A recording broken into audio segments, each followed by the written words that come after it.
Hey everybody, I'm Trish from Foldfactory, and this is your 60-second super cool fold of the week. Thanks for watching. This week's super cool fold is from my good friends at Webster Design in Omaha, Nebraska. This is a piece that they produced for client Henry Dorley Zoo Foundation, and this was printed by Barnhart Press. And this piece is nicknamed the Desktop Zoo, and you're going to love this. This piece mailed in a full color envelope with animals on it. Really nice branding, very eye-catching in the mail. And when you open it, there's a short trim cover right here. It says, "Get on board. Express your pride for Omaha's Henry Dorley Zoo."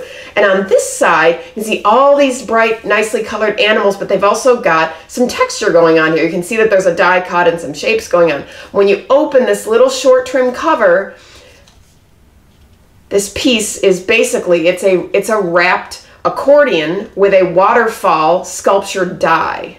So you can see here that it really does become a wonderful desktop zoo.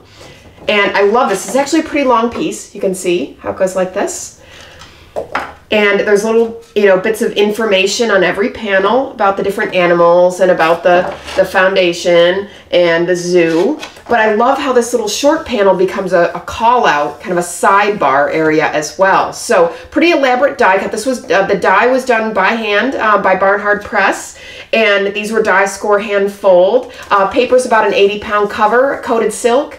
So they just feel great. It stands up really well, and just such a fun, creative idea. I hope you like it. That's your 60-second super cool fold of the week. Wrapped accordion with waterfall die cut and short trim cover. Forward this to your friends and colleagues. Keep the dialogue going. And viewers, please send me your folds. If I use them, I'll send you free stuff. Visit foldfactory.com for folded samples, style lines, and print. And remember, think finishing at the beginning. I'll see you next week. Bye.